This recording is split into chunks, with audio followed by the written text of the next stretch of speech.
te vois plus, hein, je vois plus rien. Ah, tu vois plus rien? Si, Ah si. non, moi j'ai juste effectué maintenant les mises à jour où Zoom 5.4.2 est là, c'est tout ce que j'ai. Je t'entends, mais je te vois plus. Ah, bon, bah c'est pas bien grave, Attends, on va attends, dire. attends, attends, voir. Ah si, ça y est, c'est bon. Ah bah voilà. Autant pour moi, ouais. Voilà, bon, Je vais mettre. on va faire ça à l'aveugle. Bon, désolé, hein, YouTube qui fait encore des siennes, je sais pas pourquoi. Donc là, apparemment, j'ai excédé un quota de je ne sais quoi, aucune idée. Enfin, un gros bug. Apparemment, la série noire continue, allez savoir pourquoi. Bref, on va parler ce soir, les passeurs. J'espère que vous allez tous venir nous rejoindre et avoir le réflexe. On avait Tu l'as déjà mis des sur soucis. le, Comment tu l'auras mis sur le chat. Régis s'en occupe, ouais. Elle va le mettre sur le chat, voilà. Ça marchera. Oui, ça marchera ici, voilà. Pensez hein, à venir sur justement Facebook quand ça marche pas sur YouTube. YouTube est de plus en plus capricieux. On ne sait pas pourquoi. Bon, là, c'est comme ça, hein, on va bien voir. On va parler ce soir de l'école des passeurs, hein, l'école alchimique des passeurs, avec Pascal Boucher pour voir ce que c'est que cet enseignement, parce que c'est vrai que moi, par exemple, c'est la première fois que j'en entends parler. J'ai entendu parler des passeurs d'âmes, ça c'est une chose, c'est-à-dire quelque chose de très à la mode, où tout le monde se dit passeur d'âmes, et c'est pas forcément toujours le cas, disons que c'est assez vendeur aujourd'hui. Mais l'école des passeurs alchimiques, c'est autre chose qui, je pense, est bien plus ancien que les modes passagères qui sont actuellement là. Alors, Pascal, ça remonte à quand ces écoles de passeurs alchimiques? Oh, ça a toujours existé. Alors évidemment, hein, absolument, il n'y a absolument rien d'officiel dans ce que je vous dis et ce que je vous raconte, ni d'historique, d'avéré. C'est pas une appellation comme un titre, hein, comme par exemple, je sais pas moi, Rose-Croix ou Chevalier de l'Ordre de ceci, ou Templier ou autre. Hein. L'école des passeurs, en fait, c'est le nom moi que je me suis permis de donner parce que l'attribut de passeur est attribué à tous les grands maîtres qui permettaient d'effectuer ce qu'on appelait le passage. Alors déjà pour commencer, pour moi c'est un autre terme qui désigne l'hermétisme dans son sens réel, euh, fondamental du terme, pas dans le sens obligatoirement culturel. Il faut vous rappeler que Hermès, c'est le messager des dieux. Et en tant que messager, il est un intermédiaire, je le dis à chaque fois, hein, comme un facteur est un intermédiaire entre l'expéditeur et le destinataire. Et donc, on comprend que l'école hermétique, c'est l'école des intermédiaires. Et de quel type d'intermédiaire, justement, il s'agit? En quoi la connaissance des intermédiaires peut-elle aider et nous aider à évoluer, par exemple? Tout simplement à travers ce qu'on appelle en alchimie l'art des transmutations et l'art des métamorphoses de l'âme. Et qu'est-ce que l'art des métamorphoses? Ben, c'est basé sur l'évolution de la vie. Tout évolue dans la vie. Nous évoluons nous-mêmes hein, physiquement, mais au niveau de l'âme et au niveau spirituel, les choses ne se font pas aussi naturellement. Et donc, il est aussi à la charge de notre esprit. Si la nature se charge de nous faire évoluer extérieurement, physiquement, il est aussi à notre charge, à notre esprit, qui est notre véritable nature fondamentale, de prendre en charge cette évolution. Hein. Et c'est ce que l'école des passeurs va nous enseigner. Parce que pourquoi? Parce que qu'est-ce qui permet d'effectuer une évolution? C'est l'art des transmutations.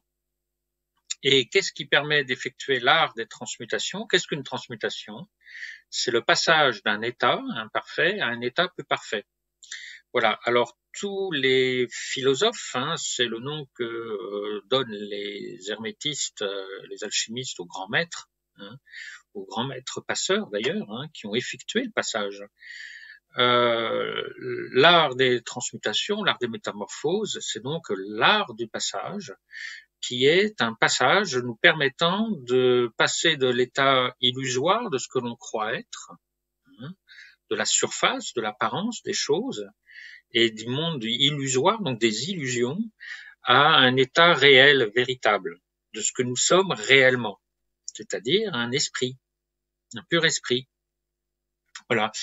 Et quand on regarde dans la nature, tout évolue, et tout évolue d'une certaine manière. Quand vous regardez, par exemple, une graine, eh bien, elle va changer d'état hein, pour devenir un germe, puis une plantule, puis une plante un peu plus grosse, et puis un petit arbuste, et puis après un arbre qui, à son tour, va refaire des graines, hein, avec lesquelles un nouvel arbre va pouvoir se faire.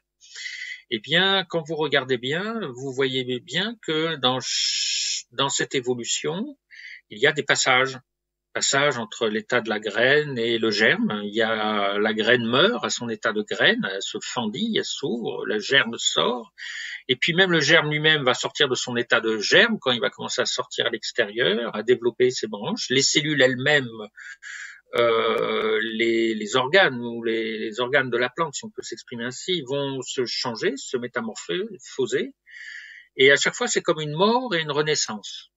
Voilà. Eh bien, l'enseignement de l'école des passeurs, c'est qu'on considère que ce sont les disciples de la nature, et nous allons opérer de même en ce qui concerne notre conscience d'abord, et puis aussi notre esprit. Hein.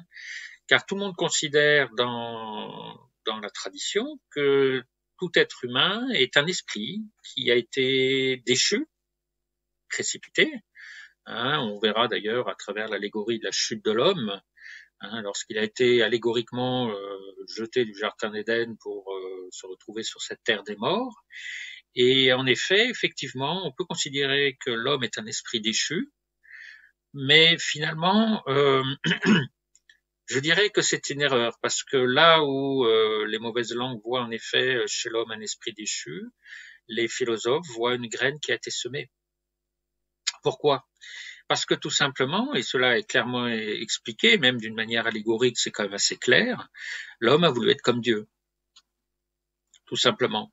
Son esprit humain, quand il était dans le jardin d'Éden, hein, dans un plan spirituel, on va dire, a voulu apprendre à se connaître. Et c'est à travers Ève, hein, qui a vu que ce fruit de la connaissance du bien et du mal était bien pour le discernement, qui a accepté de manger la pomme, hein, d'ailleurs sous les conseils du serpent tentateur, hein, un autre ange déchu d'ailleurs, qui lui a dit mangez ce fruit, vous serez comme des dieux. Bon, alors, comme des dieux parce que non pas parce qu'il y a 36 dieux, mais parce que Adam et Ève étaient deux.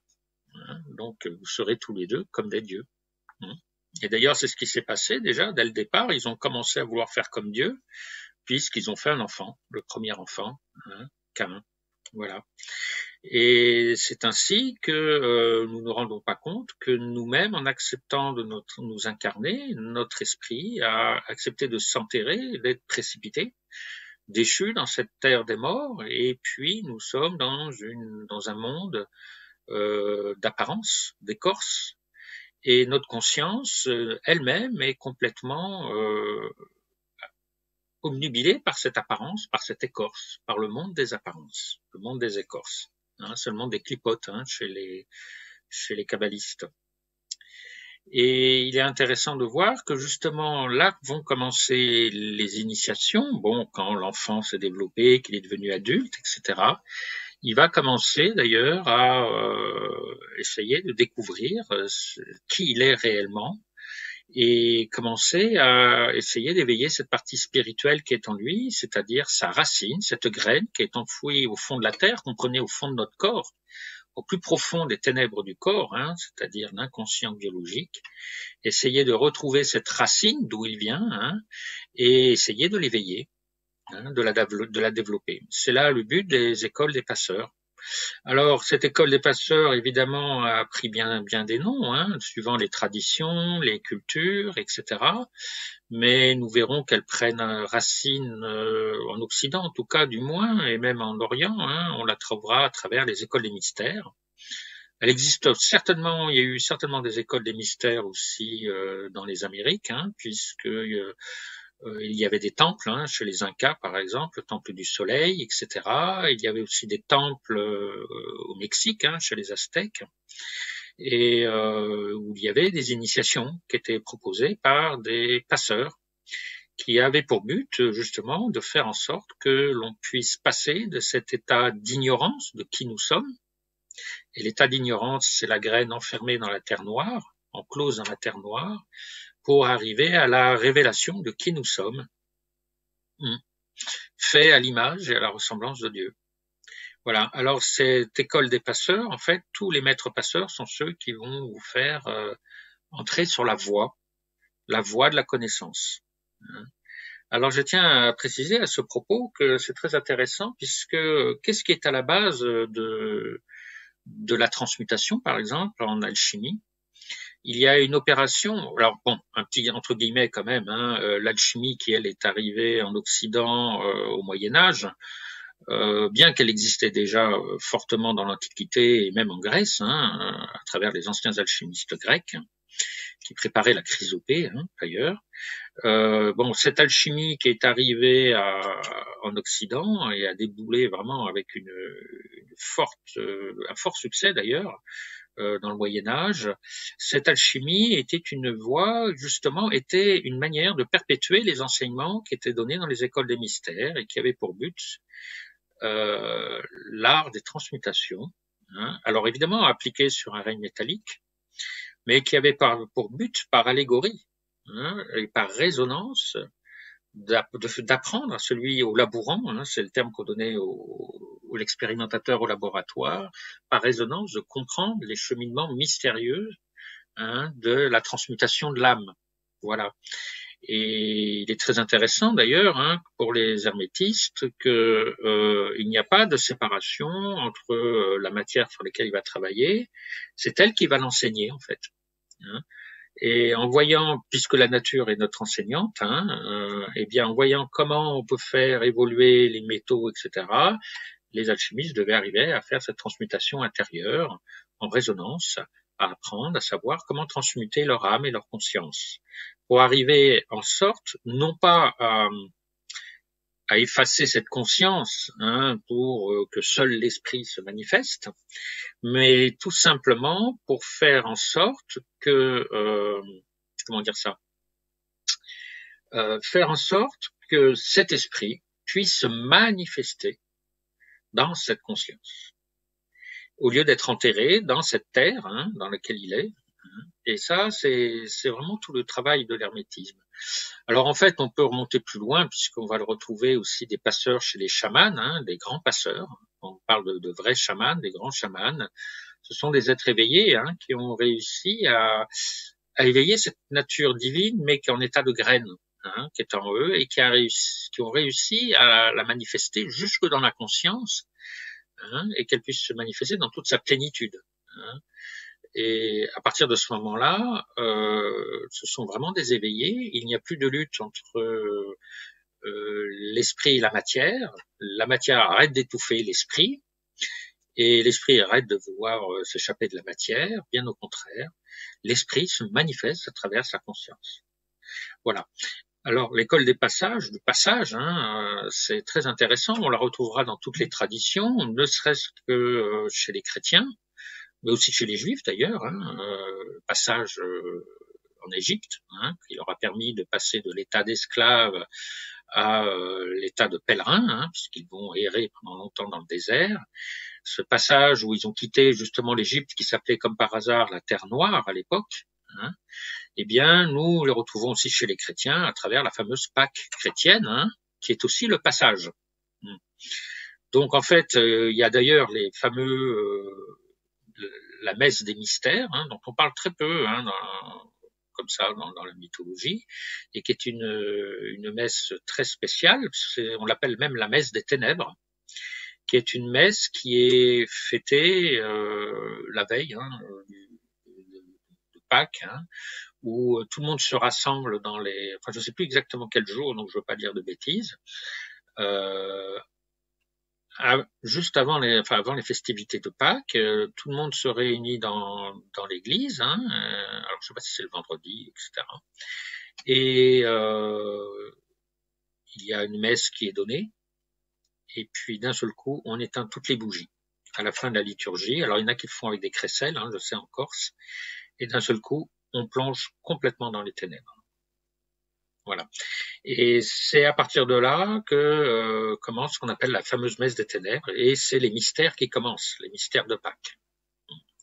Alors c'est une allusion à une voie, et je ne parle pas de voie par hasard, à une voie qui est particulière, qui a pour but justement l'éveil du feu secret des sages.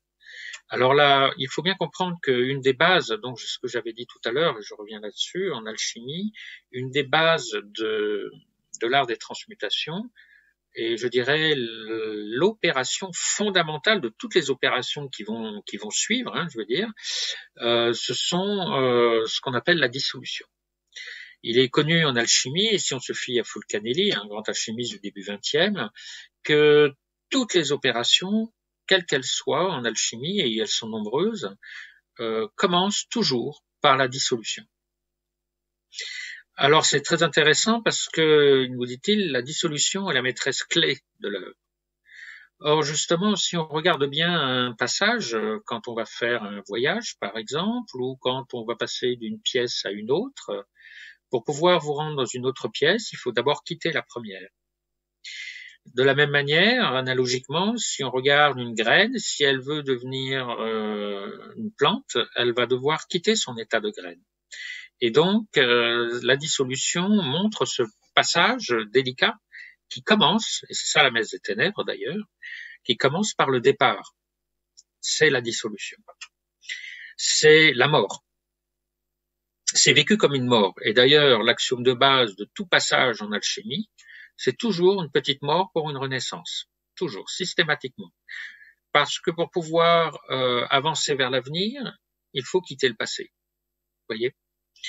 Et de manière à ce que le présent puisse évoluer tout le temps.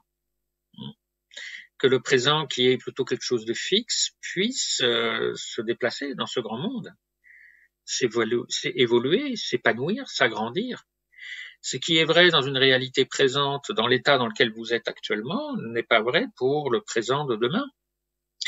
Et donc, il faut bien quitter ce monde actuel qui est lié au passé, cet état dans lequel on est, l'illusion de ce que l'on croit être, par exemple, ça commence par là, hein, c'est surtout ça le travail. Et on va passer par la dissolution. Alors évidemment, la dissolution est toujours très difficile à vivre parce que c'est vécu comme une mort.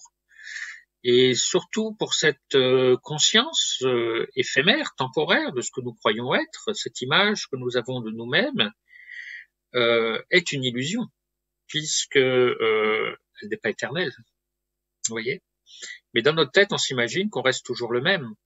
Alors évidemment, on est obligé de faire appel aux dissolutions, hein, pour pouvoir élargir d'abord son champ des possibilités et découvrir toutes les possibilités que recèle cet esprit qui est en nous-mêmes, hein, qu'il puisse s'éveiller et commencer à s'agrandir, à s'élargir.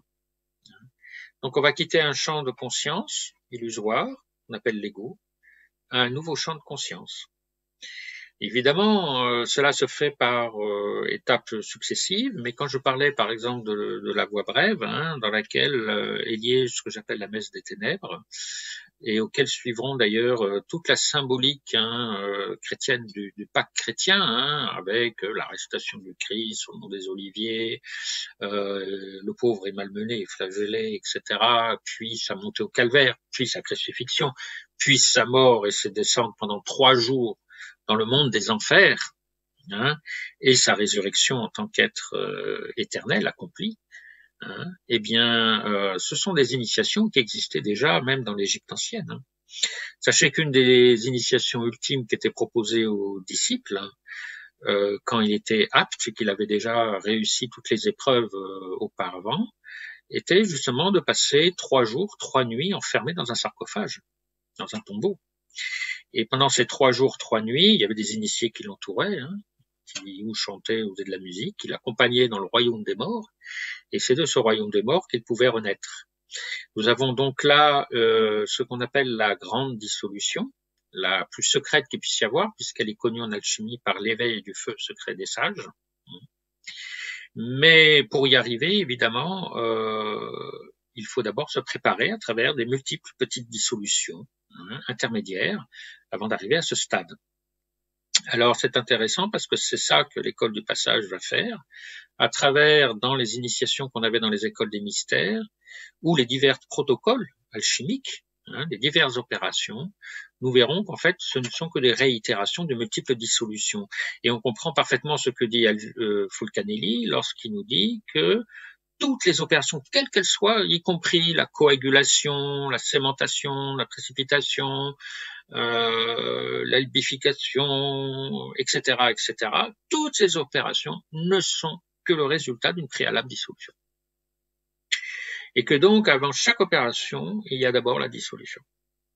Et c'est normal, parce que si vous voulez changer, renaître, si vous voulez revêtir des habits de roi, il va falloir que vous enleviez vos vieux habits, vos vieux haillons de mendiant. Et c'est tout à fait ça. Et on va pas mettre un habit de roi sur un mec qui va garder ses guenilles, comprenez? Donc c'est pareil, dans le sens ésotérique, intérieurement, eh bien, nous avons une âme, il nous faut d'abord une conscience qui est recouverte de haillons. Les haillons, c'est ce qu'on appelle la terre des morts, cette terre dans laquelle nous nous sommes habillés, cette espèce de croyance en quelque chose de mortel, cet habit qui est chargé de toutes les intentions. Quand je parle de l'habit, je parle de notre corps déjà physique, qui est habillé de tous les espoirs, les projections de nos arrière grands-parents à travers la mémoire génétique, mais aussi psychologique, psychogénéalogique, pardon. Et puis les projections qu'on a dès l'enfance, les destinations vers lesquelles voudraient nous mener nos parents, notre école, notre culture, notre épouse, nos machins, notre société, voilà. Et tout cela fait que nous sommes recouverts de ces haillons parce que ce sont des oripeaux. C'est comme un vêtement fait de pièces rapportées, un petit peu en patchwork, comme ça, là, et il n'y a rien qui nous correspond en réalité là-dedans. Rien. Il nous recouvre tellement notre âme et notre conscience et notre esprit qu'on en a perdu la mémoire de qui nous étions et pourquoi nous sommes venus, pourquoi nous sommes incarnés ici d'abord. Pourquoi? Il y a une raison quand même, Et donc, c'est cela que les initiations doivent nous apprendre et les maîtres passeurs. Passer de cet état illusoire, de ce que vous croyez être et de ce que vous croyez désirer d'ailleurs, qui sont parfois des désirs qui ne vous appartiennent même pas, à votre projet sens réel, profond, votre mission d'âme dans cette vie, et peut-être pas seulement dans cette vie d'ailleurs, puisque comme nous sommes des êtres, notre âme voulant être à l'image de Dieu va devoir se réincarner de nombreuses fois pour un jour être à la ressemblance de Dieu. C'est pas une mince affaire. Alors, à la ressemblance de Dieu, à notre microcosme, s'entend, nous sommes un microcosme fait à l'image du macrocosme. Donc le but, c'est pas de devenir un dieu sur Terre, comme d'ailleurs nos grands dirigeants économiques veulent le faire, en voulant asservir toute la planète comme des tyrans et vouloir commander et que tout soit le prolongement de leurs désirs, de leurs doigts, etc. Mais plutôt de redevenir Dieu et à l'image de Dieu dans notre microcosme. Et cela ne se fait pas en une seule fois, en une seule vie. Il est vrai qu'il y a plusieurs vies pour cela, pour y arriver. Plusieurs microcosmes, en tout cas physiques, pour qu'un jour le roi arrive à s'éveiller. Voilà. Alors, que dire encore par rapport à cela? On oublie quand même souvent qu'à travers les affres de la dissolution, on voit à quel point elles sont présentées d'une manière traumatique en règle générale. Je ne veux pas raconter l'histoire du Christ parce que franchement, et d'ailleurs si on se fie à l'aspect exotérique de l'histoire du Christ, personne n'a envie de devenir comme le Christ. Personne n'a envie d'être flagellé toute une nuit, fouetté, grimpé avec une croix qui pèse une tonne, avec une couronne d'épines qui vous fait pisser le sang de la tête, et puis cloué, et puis séché au soleil, et puis mort, et puis descendu. Personne n'a envie de vivre ça.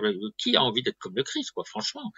Mais c'est allégorique. Si maintenant on voit l'aspect allégorique de la chose, eh bien on verra que en fait toutes ces images traumatiques qu'on retrouvera d'ailleurs chez les alchimistes à travers l'œuvre noire entre autres, où l'on voit beaucoup de moult mortifications, putréfaction, dissolution, etc. Mais en fait derrière la dissolution, les alchimistes se cachent une autre vérité qui est l'ouverture. Et d'ailleurs, à un tel point que quand les alchimistes disent qu'ils vont dissoudre un métal, ils disent qu'ils vont l'ouvrir pour le rendre vivant. Parce qu'ils considèrent que tous les métaux sortis de la mine coupés de leur veine nourricière, qui était le minéral dans lequel ils étaient plongés, eh bien, sont morts. Et qu'on ne peut pas les transmuter si on ne les rend pas vivants. Et la seule manière de les rendre vivants, parce qu'ils ne peuvent pas être complètement morts, puisque tout est vivant en esprit, c'est de libérer leur esprit, qui est enclos sous la dure écorce métallique. D'ailleurs, de là vient la véritable notion de dissolution, c'est ouvrir la coque, la dure écorce métallique, pour en extraire sa pure lumière vive, une lumière vivante, et qui est une pure lumière, avec laquelle qui va être capable d'opérer toutes les plus surprenantes transmutations. Eh bien, ce que nous voyons là à travers le métal, qu'en est-il à travers nous, a fortiori, il en est de même. Nous avons en nous-mêmes cette pure lumière divine qui est en nous, notre racine, notre origine, car nous sommes réellement lumière à l'origine.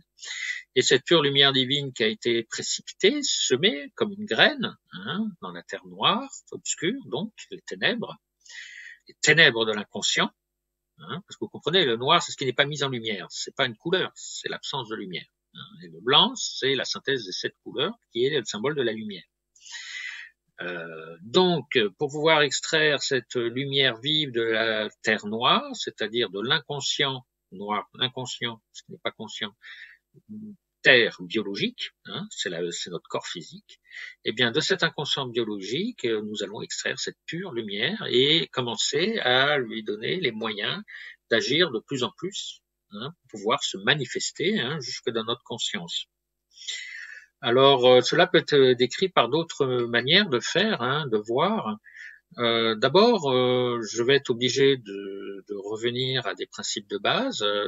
D'abord, en hermétisme, il faut savoir les alchimistes sont tous des hermétistes pour une simple bonne raison qui se réclament du dieu Hermès. Nous l'avons vu, Hermès, c'est le messager des dieux, donc c'est un intermédiaire.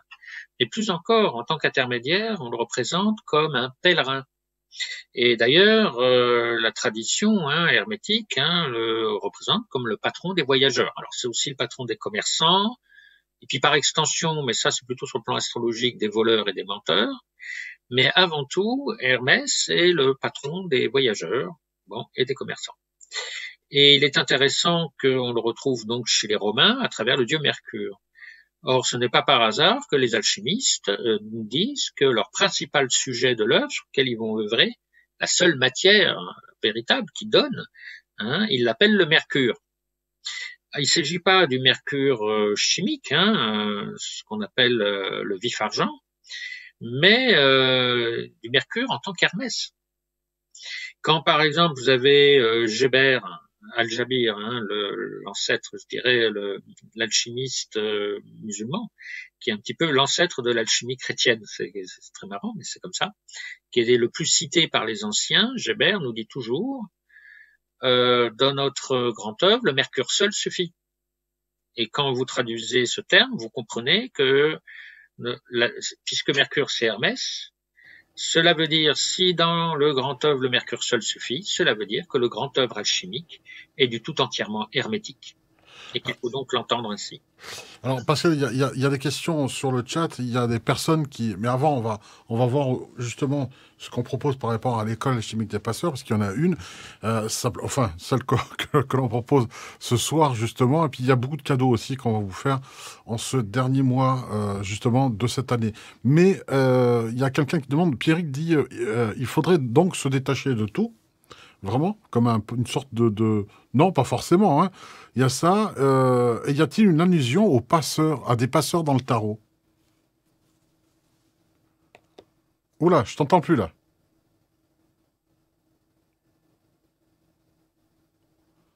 Alors attends, hop. Je sais pas, je t'entends pas. Alors, 2 minutes. C'est peut-être moi.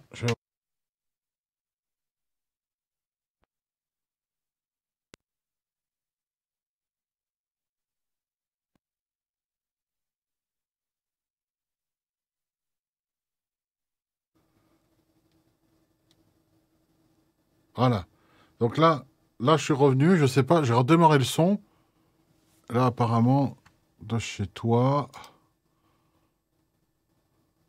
Oh, bah, il n'y a rien qui a bougé. Je sais pas ce qui s'est passé. Ah, peut-être, oui, avec...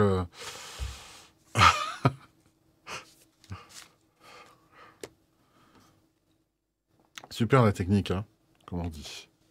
Super la technique. Alors, regardez-moi ça, je suis tout cramé maintenant. Mais je suis un être très très lumineux, hein, finalement. Là, on n'a rien encore. Hop, voilà, ici. Je vous éblouis de ma lumière. Qu'est-ce que c'est prétentieux de ma part. Là, allô? Tu m'entends là? Là, je t'entends. Impeccable. Bien. Ouais, Bon, donc ça venait de toi, ok. Donc, de ton côté. je sais pas. Ouais, Je sais oui, pas mais... pourquoi le micro marche plus d'un coup quand même. Ouais, C'est ouais, bizarre. c'est curieux, hein. Voilà, il a décroché. Bon, bref, tout ça pour Voilà. dire... Oui, oui, il y avait une allusion au passeur dans le tarot.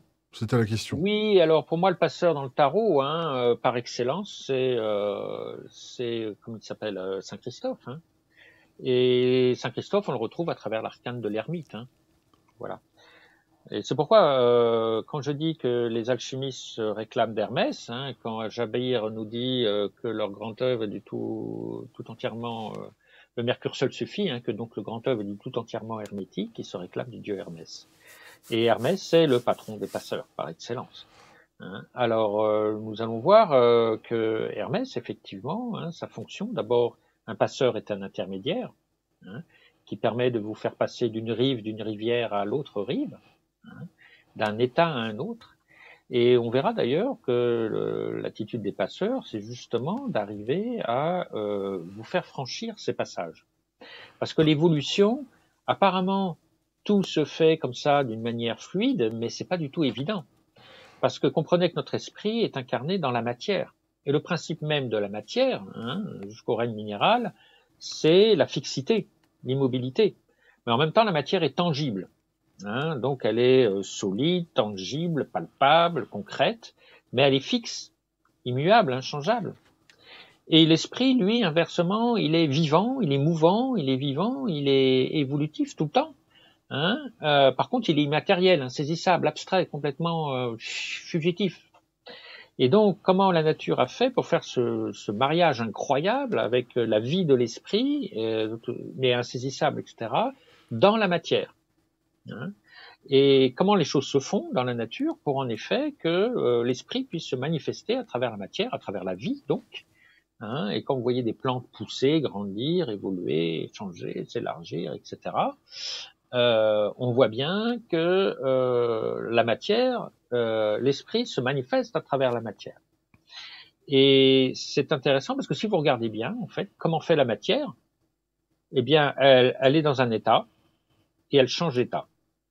C'est-à-dire, elle va d'un état à un autre état, c'est-à-dire on passe de la graine au germe, à la plantule, qui elle-même va devenir une tige plus grande et qui va devenir une petite arbuste, qui va devenir un arbuste plus grand, qui va devenir, etc., etc. Les feuilles vont s'élargir, les choses. Et donc, à chaque fois, la matière, pour pouvoir suivre les effets de l'esprit, puisque son principe, elle, c'est d'être fixe, inchangeable, immuable, eh bien, c'est de mourir pour renaître. Et c'est la matière qui, à chaque fois, par ces petits passages de mort et de renaissance, s'adapte au mouvement de l'esprit. Vous voyez? C'est difficile à expliquer, mais c'est comme ça. C'est la matière qui s'adapte en mourant, en renaissant dans un nouvel état, à chaque fois, par petites phases, alors des microphases, on ne voit pas, qui permet cette évolution et de manifester ainsi la vie de l'esprit. Eh bien, nous-mêmes, c'est pareil. Il y a cet état fixe, inchangeable, immuable, et nous devons faire dans notre vie, et notre vie est un continuel passage. C'est-à-dire, c'est des petits passages qui s'alignent l'un à l'autre. Et tout est passage. Hein. Quand le soir vous allez vous coucher, vous allez un peu mourir quelque part pour renaître le matin hein, sous une autre forme, parce que si vous ne dormiez pas, il n'y aurait pas un nettoyage et vous renaissez un peu neuf. Hein, pendant toute la nuit, l'organisme nettoie, enlève toutes les vieilles toxines, etc.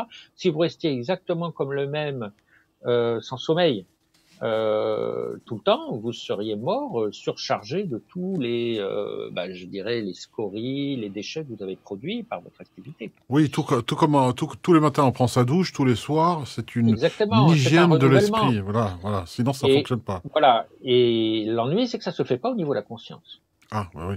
Au niveau psychique, on a tendance, parce que je pense qu'il y a une partie que la nature laisse à notre part d'esprit à sa disposition. Et c'est à nous de prendre en main cela. Alors évidemment, on évolue quand même, hein, avec la maturité, etc. On prend un petit peu, Oui, mais on est un peu Pascal, plus. permets-moi, il y a quand même quelque chose de pas très juste. Tu te dis que les alchimistes voilà, se disent d'Hermès. Hermès avait quand même un statut particulier, c'est-à-dire que lui, il était, c'était le seul à pouvoir voyager de royaume en royaume. Il Ah, avait une complètement. sorte d'immunité Tout à fait. diplomatique Ah, mais incroyable. complètement. C'est, Mais c'est le but, hein, de toute façon. Le but dans l'hermétisme, c'est d'arriver à devenir comme ce pèlerin. Alors, il y a le pèlerin du Grand Œuvre. Rappelez-vous, je vous ai dit, c'est le patron des voyageurs, Hermès. C'est pourquoi d'ailleurs les alchimistes s'appellent leur Mercure le fou et le pèlerin du Grand Œuvre. Alors évidemment, c'est l'arcane du tarot, hein, le mat qu'on connaît tous, l'arcane sans nombre ou le fou, hein, qui est représenté par un pèlerin qui marche avec un bâton. Et c'est lui qui fait les passages entre les régions, entre les choses. Mais réellement, on va le retrouver en tant que, parce qu'il y a le passant et le passeur. Vous voyez, c'est deux choses différentes. Hein. Le passant, c'est le disciple qui va faire effectuer les passages, et le passeur, c'est l'ermite, l'arcane numéro 9. Alors, je ne sais pas si je peux mettre une image ou pas. alors attends, je vais essayer. Alors, euh, Non, mais sinon, c'est pas très grave. Hein. c'est- alors attends, est-ce qu'on peut faire écran de partage? Non, Voilà, je vais- normalement, Ok. Alors, attends, je vais ouvrir d'abord l'image, comme ça, on voilà. verra. Ah, bah, dis Tu veux donc. voir Ah, ça? attends. Bon, en attendant qu'il trouve Ouais, ouais. l'image, moi je veux vous montrer en fait ici que sur des studios. Vous pouvez éventuellement sur desstudios.fr trouver les prochains masterclass et les prochaines émissions. Mais sachez qu'on vous propose justement un masterclass en deux niveaux avec Pascal Boucher sur l'école alchimique voilà, des passeurs qui se dérouleront le 10 et 18 décembre 2020. Là, c'est donc maintenant hein, que ça se passe. Je vous ai dit en début d'émission, si vous restiez sage comme une image, tel des enfants sages, eh bien, le Papa Noël, il va passer. Papa Noël Didier, il vous donne ça déjà comme cadeau avec l'autre Papa Noël qui est Pascal Boucher qui est avec nous. Il y aura d'ailleurs un Noël initiatique avec Sylvie Casabella et Pascal Boucher d'ici peu. Ça va être une belle soirée en perspective aussi pour un Noël initiatique. On va voir tout ça ensemble. Alors, pour l'instant, voilà, ce qu'on vous propose, c'est un masterclass, l'école alchimique des passeurs, avec Pascal Boucher, les 10 et 18 décembre. Et puis, il y aura un autre, voilà, je vous en parle déjà, hein, je tease là-dessus pour vous expliquer qu'il y aura aussi Masterclash, oui, ça va clasher en magie, surtout, pardon, ça va clasher, si ça clash pas d'ici la fin de l'année, justement, parce que la tension monte avec ces confinements et déconfinements, mais ça sera pour 2021, les 7, 9 et 11 janvier 2021. Pour l'alchimie et la magie. Voilà, pour l'instant, on se concentre ce soir sur l'école des passeurs, mais sachez-le, on rattaquera la nouvelle année avec de la magie et on espère qu'il y aura beaucoup de magie pour cette année. Autre chose, c'est que pour l'instant, vous le savez que sur le Cercle des connaissances sont actuellement disponibles en replay le masterclass de la langue des oiseaux qui s'est produite, donc c'est la session 2020, en 3 niveaux et l'alchimie et voie intérieure qui a été tournée dans des conditions idylliques. On n'oublie évidemment pas alchimie.net où vous pouvez retrouver toutes les informations de Pascal Boucher et voilà la surprise. C'est que là, en fait, je vous propose, c'est moins 40% avec ce coupon code si vous le souhaitez pour l'alchimie et voie intérieure. C'est un super cadeau de Noël. C'est Noël avant l'heure. Et pour la langue des oiseaux, pour ceux qui souhaiteraient l'apprendre aujourd'hui, eh bien, il y a moins 30% en plus des masterclass qu'on vous propose. Vous voyez, c'est vraiment un programme très chargé et surtout très riche d'enseignements que l'on vous propose ce soir pour voilà, la masterclass de cette année, celle de l'année prochaine, et puis ce qui est en ligne actuellement sur la langue des oiseaux et l'alchimie et voie intérieure avec des réductions. Voilà, tout ça, je veux vous le mettre dans le chat. Et on va continuer justement avec Hermès. Tu en étais tout à l'heure à dire, Pascal, que Hermès, c'est le passant, et le passeur étant l'ermite, la lame numéro 9 dans le Et oui, mais tarot. c'est aussi Hermès. Ah oui, C'est ah, aussi Hermès, notre pèlerin. Parce waouh, que d'accord. justement, l'ermite, et oui, oui, oui, c'est Hmm. Hermès. Et oui, c'est le maître. C'est le maître des passeurs. Hein. C'est le passeur. Et donc, bah, je vais le mettre de suite, hein, comme ça, on va le voir. Voilà. Alors, j'ai pris, évidemment, hein, je n'ai pas pris l'image, la représentation de Saint-Christophe, des médaillons, etc., chrétiens ou autres. J'ai pris la représentation de Saint-Christophe de l'hôtel allemand de Bourges, qui est un monument hautement hermétique. Hein. Et d'ailleurs, comme par hasard, sont en honneur deux personnages. On a le fou et le pèlerin du grand œuvre qui est Hermès au départ, et on a ensuite Saint Christophe qui est là. Alors Hermès, c'est Saint Christophe chez les chrétiens, tout simplement. Hein. Et donc, on le retrouve ici en tant que passeur. D'ailleurs, si vous regardez bien, hein, derrière le Hermès, enfin derrière le géant Ophérus, hein, c'est lui, hein, qui est Saint Christophe, qui porte l'enfant Christ, qui est la lumière du monde, hein, quand même, hein, je le signale. Nous voyons derrière une petite cabane avec un vieillard qui tient une lampe à la main. Hein. C'est l'image de l'ermite, ni plus ni moins, hein, qui est derrière, qui est montrée derrière. Donc on voit que cet ermite, cette image derrière, nous donne une précision sur Saint Christophe, parce que l'histoire de Saint Christophe raconte effectivement qu'il a été longtemps passeur, hein, dans sa recherche de Christ, donc de la lumière du monde. Il faisait passer des gens au bord d'une rivière, hein, des voyageurs, bien sûr, des voyageurs, encore Hermès, qu'il faisait passer des rives d'une rivière à une autre rive. Eh bien, c'est exactement le but de l'école des passeurs, hein, qui est d'arriver à nous faire passer ce passage de ce monde de ténèbres, c'est-à-dire le monde des illusions, hein, au monde de la lumière, la vérité. Hein. Et pourquoi d'ailleurs j'associe les ténèbres avec les illusions et il y a des illusions dorées, finalement colorées, hein, qui sont pas si ténébreuses que ça. Hein. Et pourquoi je fais correspondre les ténèbres avec les illusions et la lumière avec la vérité? Mais c'est très intéressant. C'est écrit dans un texte hermétique, hein, qui s'appelle les Évangiles. Et dans les Évangiles de Jean, nous avons ce texte hermétique qui a donc un sens caché, occulte, dans lequel il est écrit au commencement était le Verbe. Le Verbe était Dieu et était avec Dieu. Hein, et tout fut fait par le Verbe d'ailleurs. Et ensuite, il nous dit, bien plus loin, il nous dit, le Verbe est venu dans le monde l'a pas reconnu. Et là, on comprendra déjà que si ce Verbe est la lumière du monde et qu'il n'a pas été reconnu, c'est que cette lumière est invisible. Sinon, elle aurait été reconnue par le monde, tout simplement. Ensuite, il nous dit, le Verbe, c'est la vérité. Vous voyez, c'est intéressant. Donc, le Verbe, la lumière du monde, le Verbe créateur, la lumière du monde, c'est la vérité. Et ensuite, il nous dit, c'est la vie des hommes. C'est très intéressant. Donc, si c'est la vie des hommes, la vérité, c'est la vie. Puisque c'est la vérité et c'est la vie, donc cette lumière est la vérité et c'est la vie. Donc, véritablement, l'école des passeurs, c'est de nous amener dans le monde de la vraie vie, qui est le monde de la vérité. Cette vérité est une lumière qui luit dans les ténèbres. C'est pour ça qu'on la représente avec une lampe comme ça, hein, parce que la lampe, elle éclaire la nuit. Hein. D'ailleurs, si on pouvait voir, avant, on y reviendra après. Si on regarde bien, que fait Saint Christophe? Il porte l'enfant Christ. Donc l'enfant Christ, c'est la lumière du monde, native, hein, parce qu'elle est représentée par un bébé, là, un baby. Hein, et donc c'est le commencement de la création. C'est la lumière du commencement. Hein. Par contre, Saint Christophe est représenté par un vieillard. Hein. Donc c'est intéressant parce que on a l'alpha et l'oméga, on a le vieillard et l'enfant. Vous voyez, ça c'est intéressant. Voilà. Alors on a donc que nous propose Saint Christophe, tous les intermédiaires qu'il y a entre l'enfant et le vieillard, toute la vie qui va couler, la vraie vie qui est une onde qui coule et qui est notre véritable lumière. Voilà où mènent les initiations. Alors, je pourrais aussi montrer, et ce que je vais faire d'ailleurs, je vais pas me gêner, hein, puisque j'ai les commandes des images, alors j'en profite, je vais en abuser. C'est vrai que c'est pas facile sur... Je vais abuser de mon pouvoir. Alors non, ça sera pas des photos porno, vous inquiétez pas. Ce sera juste...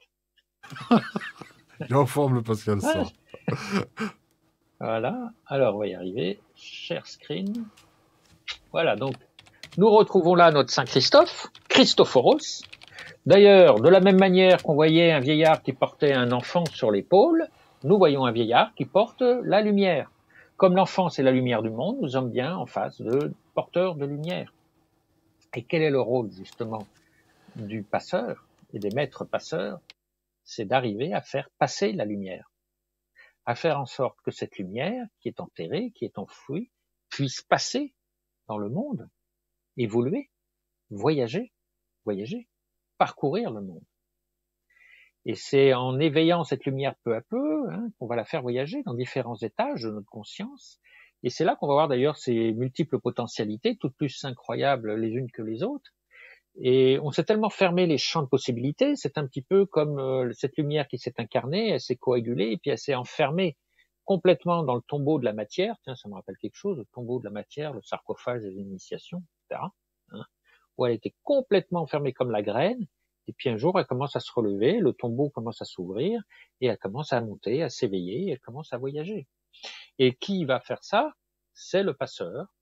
Le passeur, c'est qui? C'est le porteur de lumière. Celui qui porte la lumière. C'est très bien dit par Saint Jean, hein, dans, je ne sais plus si c'est dans l'évangile de Jean, ou dans une autre évangile, où il nous dit, je ne suis pas là, je ne suis pas la lumière, mais celui qui est venu rendre témoignage de la lumière. Et ça, c'est très intéressant. Parce que qu'est-ce que ça veut dire? Et ça, c'est une grande humilité. Hein. D'ailleurs, Saint Jean-Baptiste fera pareil quand il parle du Christ. Il dit, quelqu'un qui vient après moi sera avant moi. Donc, il nous parle de l'enseignement du Christ. Hein. Oui, mais Il s'efface. Pascal, il y a un truc qui me dérange dans ce que tu viens de dire. Il est porteur de lumière. Celui qui Oui, porte la lumière, c'est Luciférus. oui, tout à fait. C'est le porteur de lumière, bien sûr. Oui, oui, c'est lui. Waouh! C'est le Christ. Voilà, là, tu viens de créer, je crois, un séisme dans le cerveau des gens, là. Ah, mais C'est- pas chez les hermétistes, vous inquiétez pas. D'accord. C'est depuis longtemps. Celui qui nous a amenés ici-bas dans cette terre noire, on l'appelle Lucifer, le tentateur, le diable, etc. Hein, et si on continue à le suivre dans ce mouvement alors qu'on a déjà arrivé en bas, on peut pas être plus solide que ce que l'on est, hein, c'est ridicule. Bah évidemment, ça devient des satanistes, des abrutis complets.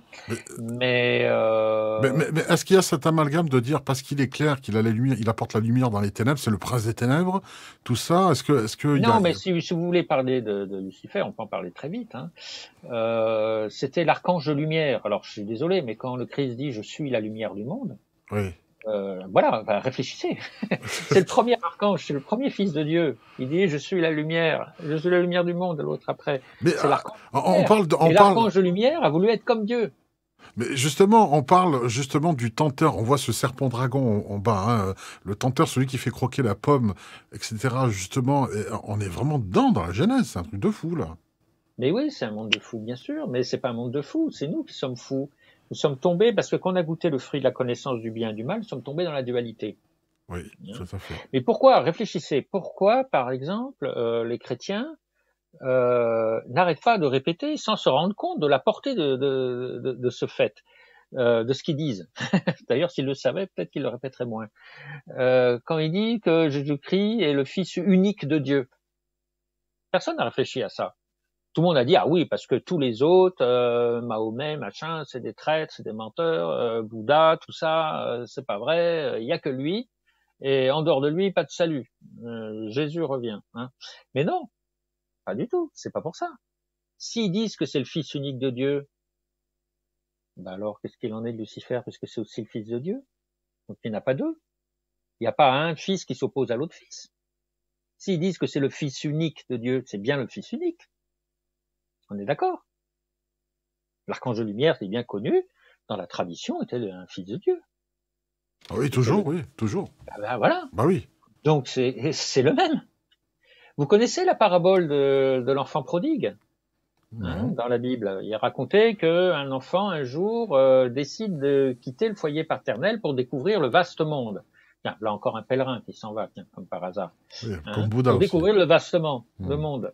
Et puis, bah, de déboire en déboire, il devient de longues années comme ça. Et un jour, il est tellement pauvre qu'il se trouve à garder des cochons hein, qui se nourrissent de glands de chêne comme ça. Et là, il est en train de réfléchir et il se dit, bah, décidément, les ouvriers qui travaillaient chez mon père, hein, dans la ferme de mon père, etc., étaient mieux nourris que moi, qui n'ai même pas la nourriture que mangent ces cochons. Et donc il se dit, ben pourquoi pas, j'irai travailler dans la ferme de mon père, je vais me faire employer comme un employé, quoi, tu vois, comme un travailleur. Et quand il arrive chez son père, non seulement le père l'embauche pas comme un employé, mais il l'accueille bras ouverts et il offre un festin où il offre le veau gras. Hein, et voilà. Il l'accueille à bras ouverts. Mais c'est le même. Vous comprenez? C'est ça. Quand vous comprenez que, par exemple, Lucifer est symbolisé, c'est le nom qu'on donnait à l'étoile du matin, Vénus Luciferus, chez les astrologues et astronomes romains. Hein, on l'appelait Phosphoros chez les Grecs. Phosphoros, Christophoros quand même, hein, c'est le nom de Saint Christophe, Christophoros quand même. Hein. Donc, vous comprenez, Christophoros, Saint Christophe vient du mot Christophoros, porteur du Christ. Bref, quand on dit que l'étoile du matin, elle est connue sous la forme de Lucifer, il faut savoir que c'est la même étoile qui apparaît le soir, c'est Vénus, Hespérus, la même Vénus, qui apparaît le soir sous la forme de l'étoile du berger, symbole du sauveur de l'humanité quand même. C'est le même. Pourquoi il est dit que le Christ, on dit, mais les chrétiens ne se rendent pas compte, Christ est mort pour nos péchés. Mais pourquoi il serait mort pour nos péchés? Pose la question, quoi. Je veux dire, d'abord, ça arrange qui meurt pour nos péchés, d'ailleurs? Ouais, on le voit cloué sur une croix en train de souffrir parce qu'il meurt pour nos péchés. Peut-être parce qu'il en est l'origine.